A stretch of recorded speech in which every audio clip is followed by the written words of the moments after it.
Best training, zero fees, embedded systems, scholarship test ద్వారా 100% free seat సాధించండి. Nizamabad mayor మీద ఉత్కంఠ ఉండింది మనందరికీ తెలిసిందే. ఎందుకంటే ధర్మపురి అరవింద్ కూడా మేము ఎవరిని కొనబోం అన్నటువంటి మాట చెప్పారు. సో ఇప్పుడు నిజామాబాద్ని కూడా కాంగ్రెస్ పార్టీ కైవసం చేసుకుంది. నిజామాబాద్ నగర మేయర్ పీఠం మీద ఇప్పుడు కాంగ్రెస్ పార్టీ జెండా ఎగిరింది అని చెప్పొచ్చు. నిజామాబాద్ మేయర్ పీఠాన్ని కాంగ్రెస్ పార్టీ కైవసం చేసుకుంది. ఆ నగర మేయర్గా ఇప్పుడు ఉమారాణిని కాంగ్రెస్ పార్టీ అయితే ఎంపిక చేసినటువంటి పరిస్థితి. నిజామాబాద్ నగరంలో మొత్తం 60 డివిజన్లు ఉన్నాయి.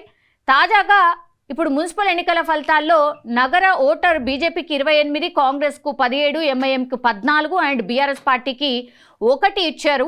అయితే మేయర్ పీఠం దక్కాలంటే మ్యాజిక్ ఫిగర్ 31 రావాల్సి ఉంటే మ్యాజిక్ ఫిగర్కి 3 అడుగుల దూరంలో బీజేపీ ఆగిపోయింది. సో అందుకని ఇప్పుడు అటు బీఆర్ఎస్ కానీ లేదంటే కాంగ్రెస్ కానీ వాళ్ళకు ఉన్నటువంటి సభ్యులు అట్లాగే ఎక్స్ అఫిషియో ఓట్లని కలిపి మొత్తంగా మ్యాజిక్ ఫిగర్కి చేరుకోవడంతో ఇప్పుడు నిజామాబాద్ మేయర్ పీఠం కాంగ్రెస్ అయితే కైవసం చేసుకుంది. నాటకీయ పరిణామాల మధ్య అయితే ఈ ఎన్నిక జరిగింది అని చెప్పొచ్చు. ఎందుకంటే మొన్న రిజల్ట్స్ వచ్చినప్పటి నుంచి కూడా నిజామాబాద్లో ఎవరు మేయర్ పీఠాన్ని దక్కించుకోబోతున్నారు అనేటువంటిది అతిపెద్ద చర్చ జరిగింది. కానీ క్లియర్ కట్గా బీజేపీ పూర్తిగా లీడ్ చేసినటువంటి ధర్మపురి అరవింద్ మాత్రం మేము ఎవరిని కొనబోం, మాకు అవసరం లేదు, మేము మేయర్ పీఠం కోసం పాకులాడం అనేటువంటి మాట స్పష్టంగా చెప్పిండ్రు. అండ్ ఈరోజు కూడా ఈ మేయర్కి సంబంధించిన ఎన్నిక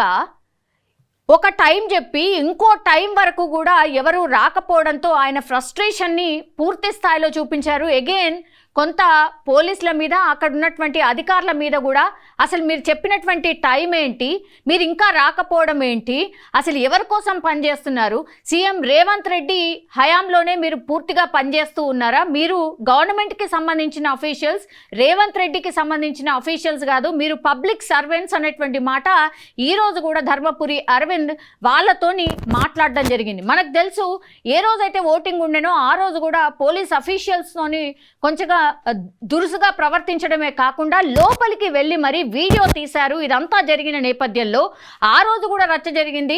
ధర్మపురి అరవింద్ మీద ఎన్నికల కమిషన్ కొంత సీరియస్ అవ్వడమే కాకుండా ఆయన మీద కేసు కూడా నమోదైన పరిస్థితి. అగైన్ ఈరోజు మళ్ళా కూడా ఆయన ఫ్రస్ట్రేషన్ని చూపించారు.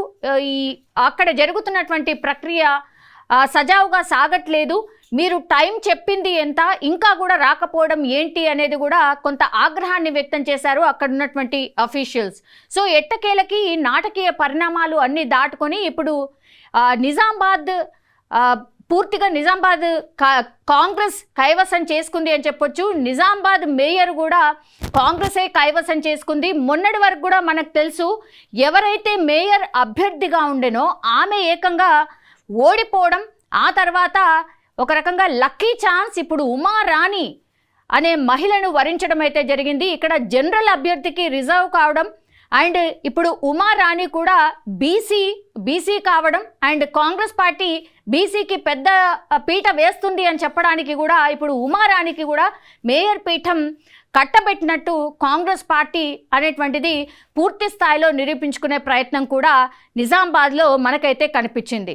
సో నిజామాబాద్ ఇప్పుడు పూర్తి స్థాయిలో కాంగ్రెస్ కైవసం చేసుకుంది. మేయర్ పీఠం మీద ఇప్పుడు కాంగ్రెస్కి సంబంధించిన అభ్యర్థి మేయర్గా ఎన్నుకోబడ్డారు.